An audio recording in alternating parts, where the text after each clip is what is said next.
Ese wigeze wumva bavuga ko Kigali Convention Center ariyo nyubako ya mbere ihenze kurusha izindi muri Afurika? Iyi nyubako iteretse ku butaka bw'u Rwanda, nta gushidikanya witegereje uburyo yubatsemo budasanzwe, ntawe wahera ubihakana rwose. Ariko si uretse iyi, izi nzu zose tubona muri Kigali tugatangazwa n'ubwiza bwazo, harimo nk'iyamenyekanye cyane nka M Peace Plaza, Kiste, Chic n'izindi, zo bimeze bite? Izi nzu zose zubatswe n'abandi, zatwaye amafaranga angana iki? Ubundi se ni iz'abandi? Ngiye kukubwira inyubako 10 za mbere zihenze mu Rwanda, musubize ibibazo byose wazibazagaho, nkubwire n'uburyo zikurikirana bitewe n'amafaranga zatwaye mu kuzubaka. Ese urakeka harimo iza nyakubahwa Perezida Paul Kagame? Nk'uko bisanzwe kandi, turahera ku mwanya wa 10 tumanuka. Ku mwanya wa 10 turahasanga inyubako ya Kigali Heights. Iyi nzu yubatswe n'ikigo cyitwa Fusion Capital cy'abikorera ku giti cyabo basanzwe bakorera muri Afurika y'Uburasirazuba. Kigali Heights yubakwa yatwaye miliyoni 16.9 z'amadolari y'Amerika. Gusa kuri ubu Kigali Heights ikaba yaraguzwe n'ikigo gitanga serivisi zirebana no guteza imbere ishoramari n'ubucuruzi cya YYSSA, aho cyayitanze harenga miliyari 43.8 z'amanyarwanda. Ibi ni bimwe mu bigaragaza iterambere ry'umujyi ndetse n'igihugu muri rusange. Ku mwanya wa 9 turahasanga inyubako ya Muhima Investment Corporation, inzu y'ubucuruzi iherereye mu mujyi wa Kigali mu karere ka Nyarugenge, ikaba kandi igendererwa n'urujya n'uruza rw'abantu batandukanye kubera ibikorwa bikorerwamo cyane cyane ubucuruzi. Iyi nyubako kandi mu kuyubaka yatwaye angana na miliyari 17 y'u Rwanda, dore ko uburyo yubatsemo ari ubwa gihanga kandi bugezweho.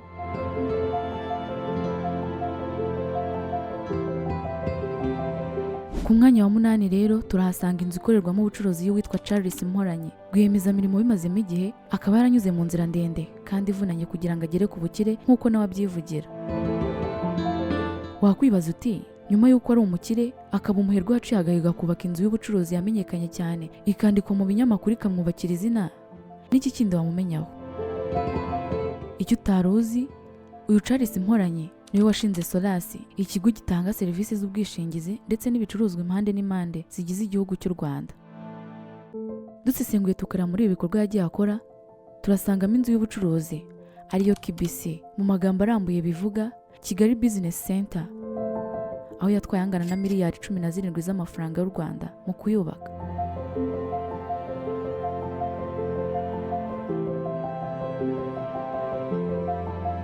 Ku mwanya wa 7 turahasanga icyicaro cya Banki Populaire BPR. Iyi ni imwe muri banki zimaze igihe kinini mu Rwanda. Iyi nyubako mu izamurwa ryayo yatwaye angana na miliyari 18 z'amafaranga y'u Rwanda. Nta rujijo ko nyiri BPR ari Bwana George Rubagumya, inararibonye mu by'ubukungu n'ishoramari, akaba kandi yaraminuje mu by'amategeko muri Leta Zunze Ubumwe za Amerika.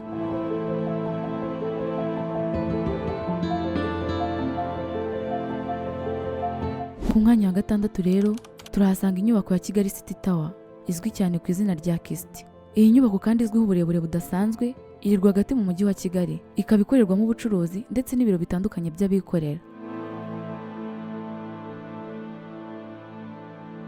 Muri bimwe bigize bitangaza benshi ni umunara w'amagorofa 20 ibitazwi ku zindi nyubako. Mu mushinga wo kuyizamura wagizwemo uruhare n'uwitwa Hatari Sekoko, umuherwe utunze akayabo, aho byatwaye akayabo ka miliyoni 20 z'amadolari y'Amerika. Uyu muherwe kandi icyo wamumenyaho nuko yahoze ari inararibonye mu muryango wa RDF mu ntambara yo kubohora igihugu, akaba yarakoze ibikorwa byinshi kandi byiza byagiye biteza imbere igihugu cy'u Rwanda.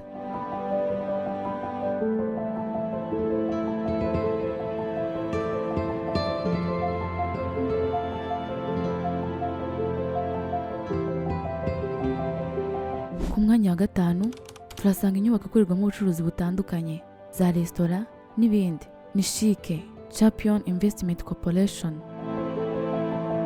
iherereye mu mujyi wa Kigali bugufi cyane na gare yo mu mujyi ahazwi nka Downtown. Iyi nzu kandi mu mushinga wo kuyubaka ukaba wari uyobowe n'umunyakoreya w'umuhanga Gun Ho Kim, ikaba yaratwaye angana na miliyoni 30 z'amadolari y'Amerika.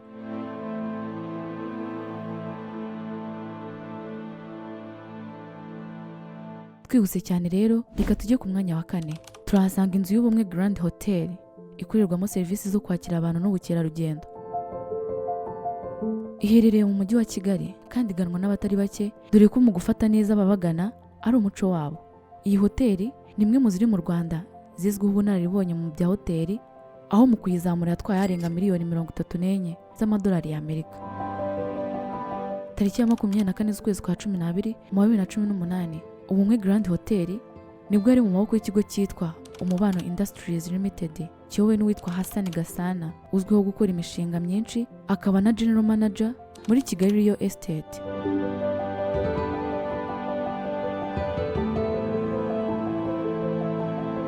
Ku mwanya wa gatatu rero turasanga inzu y'umwe muri ba rwiyemezamirimo, akaba umucuruzi w'umunyemari, ni nyakwigendera Makuza Bertin. Akaba afite inzu yamwitiriwe ariyo Makuza Peace Plaza ikorerwamo ubucuruzi bugiye butandukanye. Iyi nzu iri rwagati mu mujyi wa Kigali itangaza benshi mu bayigenderera n'abayikoreramo. MPC Plaza yatangiye kubakwa mu 2010, yuzura itwaye asaga miliyoni 40 z'amadolari y'Amerika.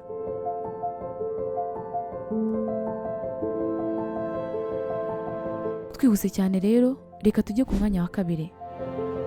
Mu bisanzwe bizwi kandi bimenyerewe ko ibibuga byinshi bikinirwamo imikino igiye itandukanye akenshi biba byubatswe hanze, ahabangukira buri wese waharebesha amaso. Gusa umuturukira witwa Suma w'umushoramari mpuzamahanga aza aca impaka, akora ibyatangajwe kandi bigakundwa na rubanda nyamwinshi. Yubaka ikibuga cy'imbere mu nzu aricyo cyitwa BK Arena.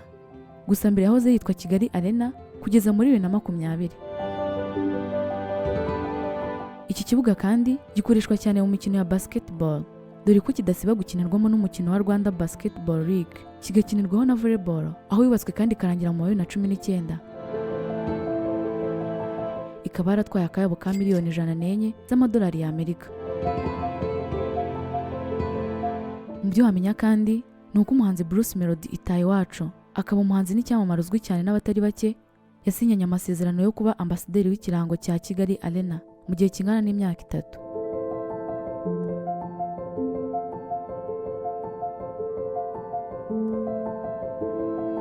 Ku mwanya wa mbere rero turahasanga Kigali Convention Center, inyubako igaragara mu buryo butangaje kandi ikurura amarangamutima y'uyirebesha amaso.